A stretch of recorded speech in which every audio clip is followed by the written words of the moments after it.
haciendo referencia a Jeremías 17:9.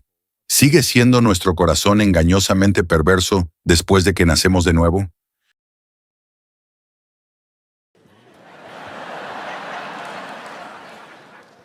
Creo que la respuesta tiene que ser sí y no. En primer lugar, entendemos inmediatamente por qué el corazón no regenerado es desesperadamente perverso y está más allá de nuestra comprensión. Así es como podemos entender e interpretar los titulares a nuestro alrededor. Francamente, así es como podemos entender el espejo que tenemos delante. Es el conocimiento de una depravación, del corazón como sede del pecado, y así podemos comprenderlo plenamente en términos del corazón no regenerado. Debe afirmarse de manera integral, desesperadamente perverso. ¿Quién puede entenderlo? Engañoso. Pero aún como creyentes en el Señor Jesucristo, y recordemos que una parte del nuevo pacto es la promesa de un corazón nuevo, en cierto sentido la respuesta es no. No es el mismo corazón. Este es un corazón que ha sido convertido, es un corazón que ha sido regenerado, es nuevo, es un corazón nuevo. Pero la santificación es un proceso. La justificación es puntual. La santificación es un proceso y la santificación no es un fin en sí misma. Nuestra santificación solo se completa en nuestra glorificación, y eso aún está por venir. Está cumplida en Cristo, como Pablo deja claro en Romanos capítulo 8, pero aplicada a nosotros es algo que todavía estamos esperando, y por eso nuestro corazón aún puede engañarnos, y nosotros como cristianos, quizás como señal de madurez y no de inmadurez, entendemos que en ocasiones no podemos explicar nuestro propio corazón. Pero aquellos que tienen un corazón nuevo en Cristo saben que debemos guardarnos de que nuestro corazón nos desvíe, y en cambio debemos apoyarnos en Jesús y obedecer a Cristo y obedecer su palabra. Así que hay una distinción. Pero creo que, en cierto sentido, la respuesta tiene que ser sí y no. Pero gracias sean dadas a Dios, el veredicto final es no.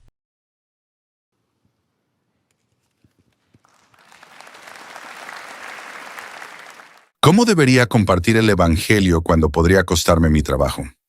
Seguimos a Cristo en un mundo que lo ofende y lo niega. Pero si este material te fortalece en tu fe, suscríbete. ¿Cómo debería compartir el Evangelio cuando podría costarme mi trabajo? Bueno, puedo intervenir mientras ellos me dan aquí una pequeña pausa. Creo que deseas honrar a Dios. Deseas ser fiel al Evangelio, pero no deseas ser imprudente. Deseas ser responsable. Deseas tener una visión a largo plazo y no a corto plazo. Tienes la responsabilidad de proveer para tu familia. Si no haces eso, eres peor que un incrédulo.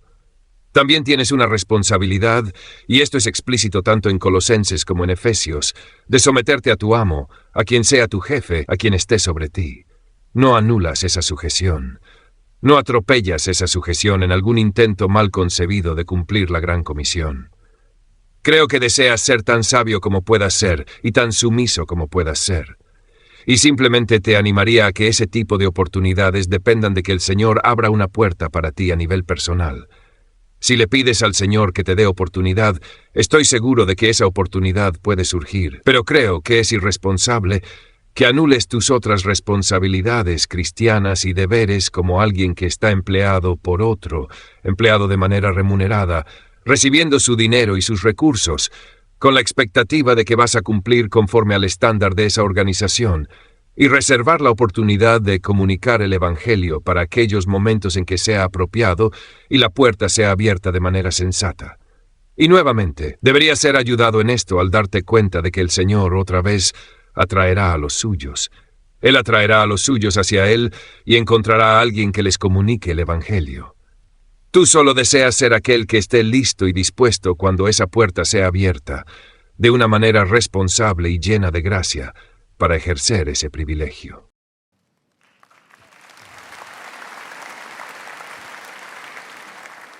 A menudo escucho la frase Dios te ama proclamada a un grupo de personas, pero ¿es bíblico decir Dios te ama tanto a creyentes como a incrédulos por igual? ¿Es bíblico decir esa frase a cualquier persona? Bien, cuando observamos el concepto del amor de Dios en la Escritura, vemos distinciones que deben hacerse. Históricamente y teológicamente distinguimos entre tres tipos de amor divino. Está el amor de benevolencia, donde Dios tiene una disposición bondadosa hacia todo el mundo, y su voluntad benevolente, Su amor benevolente recae sobre todos. Pero también existe el sentido en el cual la Biblia define el amor de Dios en términos de su beneficencia. Es decir, no se trata simplemente de cuál es su actitud hacia el mundo, sino de cómo Él manifiesta esa bondad de manera universal. La lluvia cae sobre los justos, así como sobre los injustos, y así esa dimensión universal del amor de Dios se hace evidente. Pero por lo general, cuando hablamos del amor de Dios en el lenguaje popular, lo que realmente estamos describiendo es lo que llamamos el amor de complacencia de Dios. Y ese término, amor de complacencia, no se utiliza de la misma manera en que usamos la palabra complacencia en nuestra época, en nuestra cultura. Nuestro uso del término complacencia implica autosuficiencia o satisfacción propia, algo así. Pero cuando las Escrituras indican el amor de complacencia, se refieren a ese amor especial que Dios tiene por su Hijo y por todos aquellos que están en su Hijo y que han sido adoptados en su familia. Y si hablamos del amor de Dios en términos de amor de complacencia y lo aplicamos de manera universal, eso es blasfemia, porque Dios no ama a todo el mundo con amor de complacencia. De hecho, las Escrituras nos dicen que hay muchas maneras en que Dios está en enemistad con el mundo. Él aborrece al mundo. Aborrece a aquellos que son prontos para derramar sangre, y debemos tener eso en cuenta. Cuando escucho a predicadores levantarse y decir que Dios ama a todos incondicionalmente, quisiera gritar y decir, un momento, entonces, ¿por qué nos llama al arrepentimiento? ¿Por qué nos llama a venir a la cruz? ¿Por qué nos llama a venir a Cristo? Si Dios amara a todos incondicionalmente, entonces podrías hacer lo que quisieras y creer lo que quisieras, pero eso no es verdad, porque Dios nos ama. Ha establecido una condición absoluta que Él exige. No simplemente invita a las personas a venir a su Hijo, sino que manda a todos los hombres en todo lugar que se arrepientan de sus pecados y vengan a Cristo. Y si quieres disfrutar del amor de complacencia, debes estar en Cristo.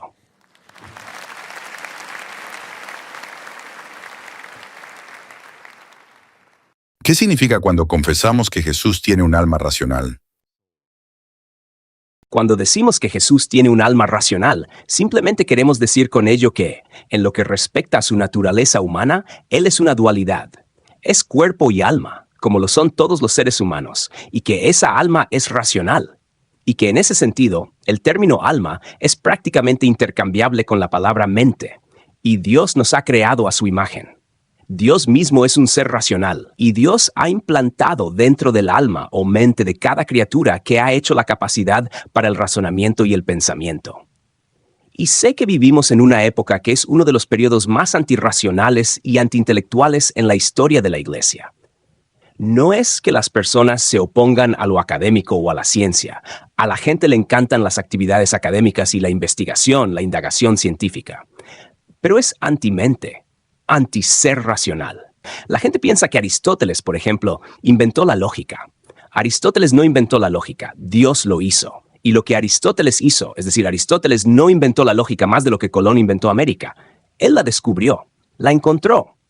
Y saben, el difunto filósofo cristiano, no Van Til, sino el otro, Gordon Clark, cuando hace la exégesis de Juan 1, en el principio era el verbo y el verbo era con Dios, y así sucesivamente. Es en arche ein o logos. Y, de hecho, Gordon Clark interpretó eso, o lo tradujo. En el principio era la lógica, y la lógica era con Dios, y la lógica era Dios. En el sentido de que la racionalidad tiene su fundamento en la mente divina misma, y que esa racionalidad es un atributo comunicable de Dios, de modo que en sus criaturas también tenemos la capacidad de pensar de manera razonable. Pero, ¿no crees que también está tratando de decir que él no era un cascarón humano con solo una mente divina? Él tenía una mente humana. Con todas las limitaciones del pensamiento humano. En lo que respecta a su naturaleza humana, él no era omnisciente. En lo que respecta a su naturaleza divina, él era absolutamente omnisciente. Pero no podemos separarlas, aunque sí debemos distinguirlas, o de lo contrario surgen todo tipo de errores. Jesús es completamente Dios, completamente hombre, con toda la racionalidad del hombre. Bueno, yo prefiero decir verdaderamente Dios y verdaderamente hombre, porque puede prestarse a confusión. Y cuando se dice que Jesús era completamente Dios y completamente hombre, si con eso se quiere decir que esa única persona era absoluta y totalmente Dios, y nada más, entonces estaría negando su propia humanidad. O si se dice que era completamente hombre, entonces no queda lugar para su deidad. Por eso nos gusta decir vera homo, vera deus. Verdaderamente Dios, verdaderamente hombre. ¿Estás conmigo en Sí, a eso? eso mismo me refería. Yo sabía que eso era lo que querías decir.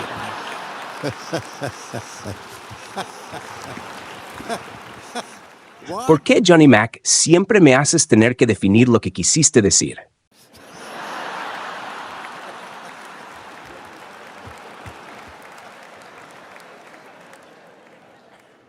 Doctor MacArthur, usted habló en la conferencia de pastores del año 2016 acerca de la mala praxis pastoral. ¿Puede decirnos a qué se refería con eso? ¿En qué año estamos? Sí, cualquier falla por parte de un pastor, un subpastor de Cristo, al guiar a su iglesia de una manera que no sea sana en doctrina y práctica, es en sí misma una forma de mala praxis pastoral. Mala praxis pastoral. Yo atravesé una demanda por mala praxis pastoral que duró 10 años. Terminó en la Corte Suprema de los Estados Unidos y la Corte Suprema falló a nuestro favor. Esa fue una experiencia legal de lo que los tribunales llamaron mala praxis pastoral, y nos exoneraron de la acusación de haber cometido mala praxis pastoral por predicar sobre el pecado y el juicio, lo cual, según dijo el demandante, había agravado una condición previa de alguien respecto a sentimientos de culpa, lo que llevó a esa persona al suicidio, de modo que nosotros éramos responsables de suicidio. La demanda duró 10 años. Pasó por todo tipo de tribunales. Di testimonio en el estrado, pasó por tribunales de apelación. Llegó hasta la Corte Suprema de los Estados Unidos. Eso es lo opuesto a la mala praxis pastoral. Eso es hacer lo que debes hacer, que es declarar la verdad en la predicación y en la práctica. Debes ser fiel a la palabra de Dios. Y quiero decir, ¿por dónde empezarías siquiera a catalogar toda la mala praxis pastoral que está ocurriendo por todas partes hoy? Mala teología y mala práctica combinadas es una pandemia. Esta persona escribe y dice: soy docente de 8º grado en una escuela cristiana y me gustaría saber cómo puedo preparar mejor a los estudiantes para enviarlos a escuelas públicas, para que defiendan y vivan su fe según 1 de Pedro 3:15. Para quienes desean estar más cerca de Jesús y conocerlo mejor, escribí este libro de Cristología Reformada. Está disponible en Amazon a un precio muy accesible. Pero si usted no tiene el dinero para adquirirlo, envíeme un correo al mail que aparece en pantalla y se lo facilitaré totalmente gratis, sin solicitarle ningún tipo de explicaciones. Esta persona escribe y dice: soy docente de 8º grado en una escuela cristiana y me gustaría saber cómo puedo preparar mejor a los estudiantes para enviarlos a escuelas públicas, para que defiendan y vivan su fe según 1 de Pedro 3:15. Esa es una pregunta realmente hermosa, y debe haber una corona especial para cualquiera que enseñe a jóvenes de 13 años en la escuela. Eso es verdaderamente admirable, y que un docente tenga esta preocupación piadosa por cómo preparar a esos estudiantes, sabiendo que están al borde de algo realmente grande. Aristóteles ha sido citado en una ocasión, volveré a él. Parafraseando, básicamente dijo dos cosas. Está hablando de hombres, es decir, de los muchachos que son sus estudiantes. Dijo que hay dos momentos para captar la atención de un muchacho, entre las edades de 1 a 5 años y luego entre los 15 y 20 años. Después de eso es una causa perdida, decía Aristóteles, pero se entiende que esos son dos periodos muy formativos. El periodo de 1 a 5 años es cuando un niño aprende su lugar en el mundo, forma su identidad y sale con una imagen del mundo, una cosmovisión básica. Los alemanes eran buenos para expresar estas ideas con claridad. Pero cuando un joven termina la escuela secundaria, ya tiene una cosmovisión. Son dos cosas distintas. La diferencia está en la capacidad analítica compleja que surge en la adolescencia, la capacidad de entender una mente entre otras mentes. Es comprender que lo que este joven ha recibido de sus padres no es exactamente lo mismo que otros reciben de los suyos. Lo que recibe del predicador no es lo que otros están escuchando. Existen cosmovisiones alternativas. Por eso diría simplemente que aquí hay una estrategia ofensiva y una defensiva, y ambas son muy importantes. En el plano ofensivo, Necesitamos ayudar a los estudiantes, cuando tienen 13 años, a entender cómo evaluar otras afirmaciones de verdad y cosmovisiones, porque van a ser inundados por ellas, a la luz de la autoridad inmutable de la palabra de Dios. Debemos inculcar en ellos, en la medida de lo posible, un impulso a acudir a la palabra de Dios y a confiar en ella. No hay manera de prepararlos completamente para todos los desafíos intelectuales que van a enfrentar, pero al menos se les puede mostrar con el ejemplo lo que significa confiar en la Escritura y entender que hay una forma de comprender toda verdad que rinde cuentas a Dios. Y luego, en el plano defensivo, esto es muy importante. Se trata de sus corazones. No solo sus mentes, sino sus corazones. Es necesario hablar con un joven de 13 años y hacerle saber que hay una batalla por su mente, pero también una batalla por su corazón. Por lo tanto, la estrategia defensiva no consiste solo en orar por ellos ni solo en enseñarles, sino también en ayudarles a ver el gozo que uno tiene en Cristo, porque hay todo tipo de afectos que competirán por su corazón muy rápidamente. Que tu afecto por Cristo sea algo que ellos recuerden.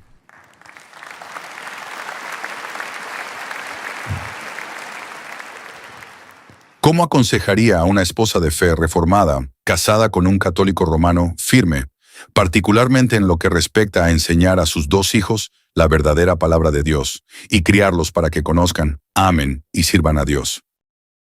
Bueno, supongo que vivo mucho en ese mundo, porque el sur de California tiene muchísimas personas hispanas, y es algo muy común. Y también algunas personas de Asia, que han sido criadas como católicas. Vemos que un cónyuge viene a Cristo, y ese es un tipo de experiencia muy, muy común, y toma toda clase de formas. A veces los excluyen de la iglesia. No les permiten ir, no les permiten leer la Biblia en la casa, no les permiten comunicar el Evangelio abiertamente a los hijos. En otros casos son indiferentes, y eso toma distintas formas en prácticamente cada caso con el que trabajas. Pero nuevamente, el equilibrio es, como dice Fray Pedro, ganas a tu esposo incrédulo siendo una esposa sumisa, pero al mismo tiempo también tienes un estándar más alto que ese, como dijeron los apóstoles cuando se les ordenó dejar de predicar. ¿A quién debemos obedecer? ¿A ustedes o a Dios? Es decir, tengo que obedecer a Dios. Pero tienes que demostrar, creo, como esposa, que tu obediencia a Dios te hace una mejor esposa para Él en cada área y en toda forma, y una mejor madre en todo sentido. Creo que eso es lo que debe demostrarse, no que eres algún tipo de antagonista en la familia, y ese es el equilibrio, y eso requiere de la mansedumbre del Espíritu Santo para hacerlo. Al mismo tiempo que honras al esposo y enseñas a tus hijos a respetarlo, porque ese es un hogar ordenado. Y eso es necesario si ellos van a llegar a algún lugar en la vida y en el futuro que les provea algún tipo de éxito. Pero al mismo tiempo, detrás de eso, tienes que comunicar la necesidad de orar por este esposo no convertido. Porque la cuestión aquí es, amamos a papá, pero él necesita a Jesucristo. Y aunque él pueda resistir las súplicas de la esposa, creo que las súplicas de los hijos y las oraciones de los hijos son influencias bastante poderosas. Así que esa es, en términos generales, la instrucción que daríamos a las personas en esa situación, aunque cada caso es muy diferente. Hechos 17:27 se refiere a que el hombre busca a Dios y lo encuentra, pero otros pasajes afirman que el hombre no puede buscar a Dios. Con el auge de las iglesias sensibles al buscador, ¿cómo debemos entender bíblicamente buscar a Dios? Bueno, cuando hablas de Hechos 17 y de Pablo en el Areópago, y de cómo cita a algunos de los poetas paganos y todo eso, y habla de personas que andan a tientas buscando a Dios, tienen el altar al Dios desconocido, y en un sentido están buscándolo. Por otro lado, cuando hablas de manera didáctica, cuando el apóstol lo expone específicamente cuál es la condición natural del ser humano, citando el Salmo y ampliándolo con toda su plenitud, el apóstol Pablo deja muy claro que nadie, eso es un negativo universal, nadie en su estado natural busca a Dios. Ahora, Tomás de Aquino tuvo que responder a esta pregunta hace siglos.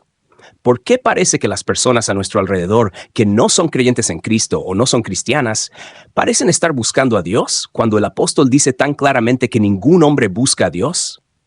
Y Aquino respondió la pregunta de esta manera, lo cual creo que fue una respuesta correcta. Dijo, lo que observamos es a personas buscando cosas que solo Dios puede darles. Desde nuestra perspectiva, sabemos que la única manera en que alguna vez encontrarán alivio de su culpa es si vienen a Cristo. Sabemos que si alguna vez encuentran paz en última instancia, será en Cristo. Sabemos que si alguna vez encuentran sentido y significado para su existencia, será solo en Cristo. Sin Cristo están sin esperanza, pero están buscando por todos lados las cosas que solo Dios puede darles. Es decir, los beneficios que Dios da, mientras al mismo tiempo están huyendo con todas sus fuerzas de Él, del ser mismo de Dios. Entonces, si quieres tener una iglesia sensible al buscador, lo que eso significa, bíblicamente, es que organices y estructures tu adoración, tu iglesia y tu programa para los cristianos. Porque la razón por la cual existen las iglesias, en primer lugar, no es para el evangelismo. Es para la adoración y para la reunión de los santos, para dedicarse al estudio de la palabra de Dios, a la oración, a la comunión y a la cena del Señor y ese tipo de cosas. Ahora, toda la iglesia es responsable de hacer evangelismo. Pero el propósito de la iglesia en sí, en términos de la adoración y la reunión en el día del Señor, no es hacer evangelismo. Ahora, yo uso el evangelismo todo el tiempo en la congregación, porque soy muy consciente de que hay personas allí que no son creyentes y por eso les predico el evangelio. Pero si adapto el programa para el incrédulo, eso es totalmente contrario a lo que enseña el Nuevo Testamento y a lo que enseña la palabra de Dios. Entonces, todo este movimiento de sensibilidad al buscador es una distorsión perniciosa de lo que Dios ordena y espera. Y lo que es como solía decir Jim Boyce, donde la iglesia intenta hacer la obra del Señor de la manera del mundo. Y funciona. Funciona. En el sentido de que la gente vendrá en multitudes si los entretienes y si los haces sentir cómodos y todo eso. Entonces, cuando hablas de sensibilidad al buscador, y lo que eso significa históricamente es que diseñas conscientemente la adoración para el incrédulo, eso es una locura. Just a footnote. Yeah.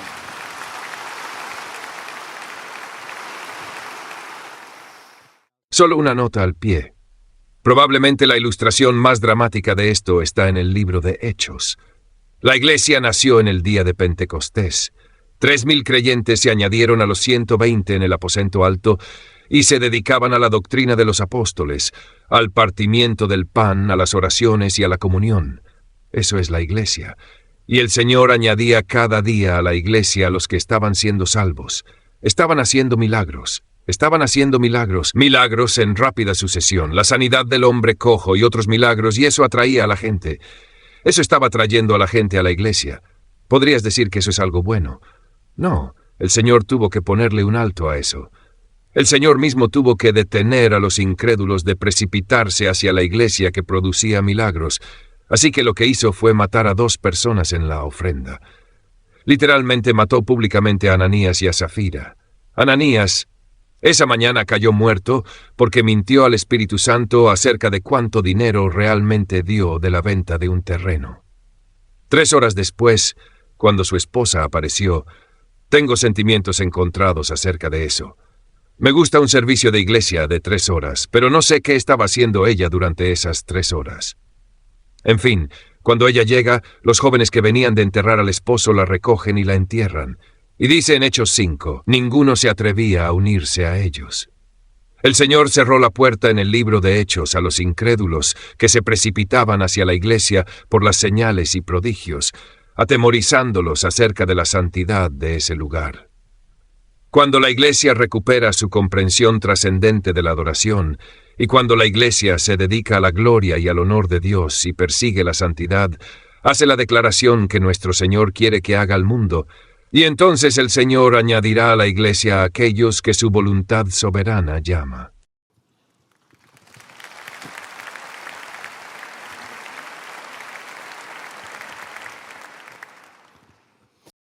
Voy a decir simplemente que ese será el tema de mi mensaje final, si Dios quiere, el sábado, sobre cuál es la meta de la reforma y cuál es el propósito de la reforma.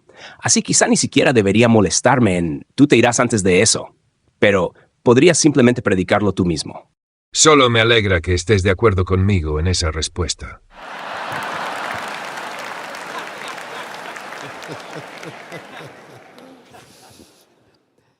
¿Cómo define usted a un falso maestro? ¿Cuánto error es necesario para que sea considerado falso? Después de esta charla, en la sección de preguntas y respuestas, me van a reclamar, porque cada vez que haces una pregunta, tengo que pedir que me repitan lo que dijiste. Lo único que tengo en común con mi mentor es que él era completamente sordo, y yo voy rápidamente en ese mismo camino, pero mis audífonos interfieren con mi respiración, y tengo que elegir entre oír y respirar. Un falso maestro es falso cuando enseña error.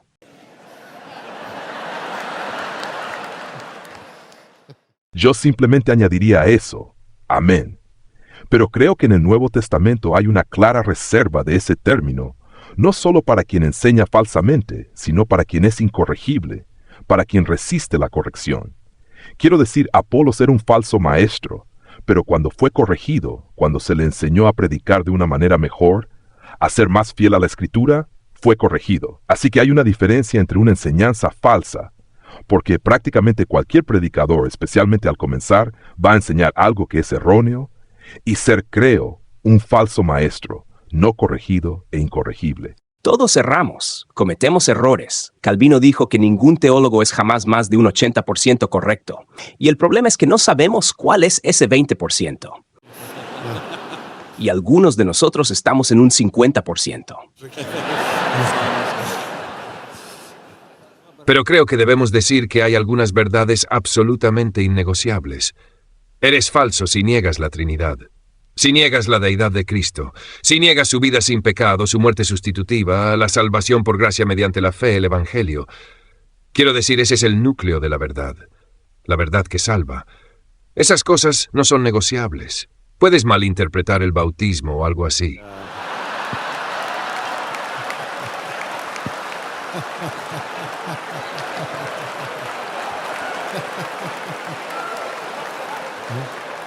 A eso lo llamamos errores, no herejías. Es decir, hay una diferencia entre error y herejía. La herejía es aquello que ataca el corazón mismo del Evangelio y de la verdad. Sí. ¿Debería simplemente terminar esto antes de que se vuelva desagradable? Esto no es justo. Estoy en minoría aquí. Es difícil ser un verdadero maestro.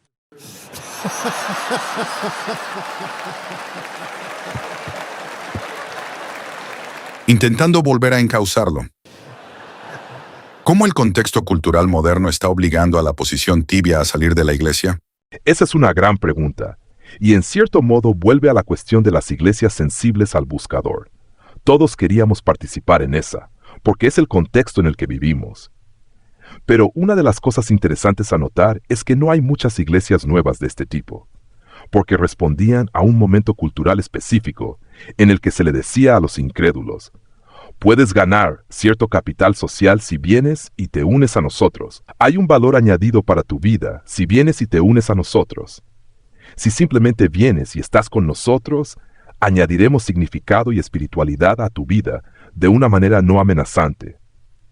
Pero en la creciente secularización que estamos experimentando ahora, las personas van a pagar capital social por relacionarse con cualquiera que crea en el Evangelio de Jesucristo. Van a perder capital social. Van a asumir un riesgo por ser miembros de nuestras iglesias. Hubo un tiempo en el que, especialmente en un pueblo del sur, alguien quería venir, tenía su familia, quería criar a sus hijos, quería vender seguros de vida. Necesitaba credibilidad. La obtenía, es decir, añadía credibilidad, uniéndose a la primera iglesia bautista o a la primera iglesia presbiteriana. Eso era simplemente lo que la gente hacía en una época de cristianismo cultural. Pero ahora podrías no llegar a ser socio en tu firma de abogados por ser miembro de una iglesia que cree en la Biblia y predica el Evangelio. La posición tibia está desapareciendo porque, en un tiempo de endurecimiento, no voy a usar la palabra persecución, pero en un tiempo de oposición cada vez más fuerte, que bien podría convertirse en persecución, las personas están asumiendo un riesgo al relacionarse con gente como nosotros, y la posición tibia va a desaparecer rápidamente porque la presión de ambos lados está aumentando con mucha fuerza.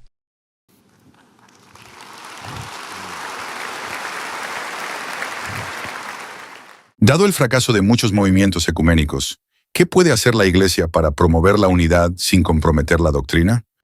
Si uno sigue la historia de la iglesia cristiana, y esos momentos como Nicea, recordemos que Nicea no dijo aquí hay una buena cristología y aquí hay una mala cristología. Nicea dijo, aquí está el cristianismo y aquí está, sean anatema. Esto debe ser identificado como herejía. Pero al seguir ese desarrollo, se dijo muy pronto que al llegar a la Reforma, también aprendemos que debemos colocar la justificación solo por la fe en ese nivel superior. De tal manera que, sin su afirmación, Lutero dijo que es el artículo por el cual la Iglesia permanece o cae, sin la justificación solo por la fe, no hay cristianismo. No hay evangelio. Además, podríamos añadir la pregunta, ¿qué significa ser reformado? Y cualquiera que es reformado es, en primer lugar, católico, es decir, que abraza las verdades ecuménicas clásicas de los concilios ecuménicos, el concilio de Nicea, el concilio de Calcedonia y así sucesivamente, de modo que todos compartimos esa misma estructura básica del cristianismo. Y al avanzar al siglo XVI, surge el concepto de evangelicalismo, que toma su significado de la palabra evangelio. Y eso implicó una unificación en torno a la doctrina de la justificación por la fe sola. Así que cualquiera que es reformado también es evangélico, y cualquiera que es evangélico también es católico. Pero en el tiempo de la Reforma había muchos tipos, corrientes y variedades de evangélicos, luteranos, reformados en Suiza y así sucesivamente, episcopales en Inglaterra, y todas estas diferentes ramas del protestantismo.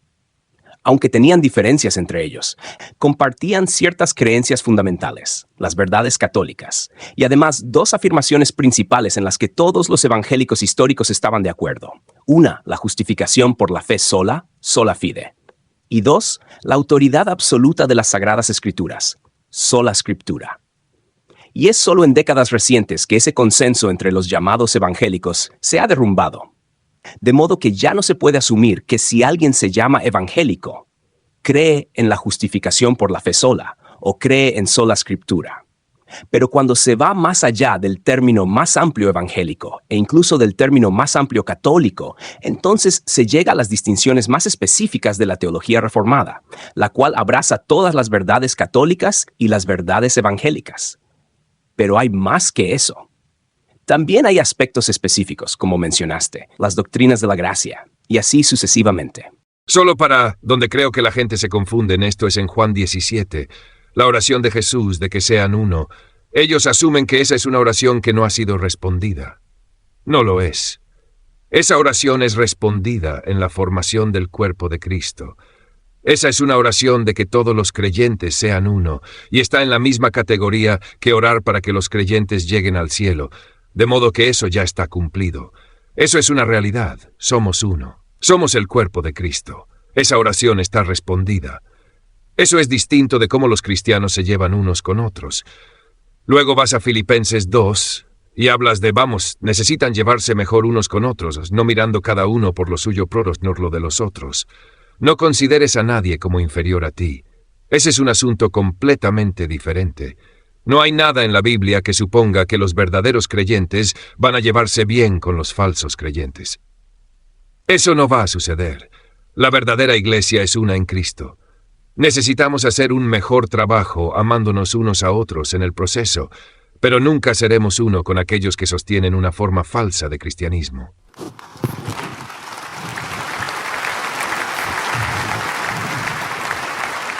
Bueno, esa fue nuestra última pregunta para esta sesión de preguntas y respuestas.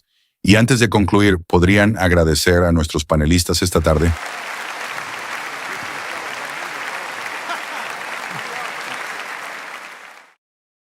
Consigue en Amazon esta edición, que es la versión más completa de la obra El progreso del peregrino. Viene enriquecida con ilustraciones, referencias bíblicas, una guía de estudio y un mapa del viaje espiritual hacia la ciudad celestial. En la descripción y en el comentario fijado te dejo el enlace y una muestra del libro. Además, si quieres descubrir por qué este clásico transformó a tantos cristianos, mira ahora este video, que es una reseña con los comentarios de Sujel Michelin, John MacArthur y Charles Spurgeon.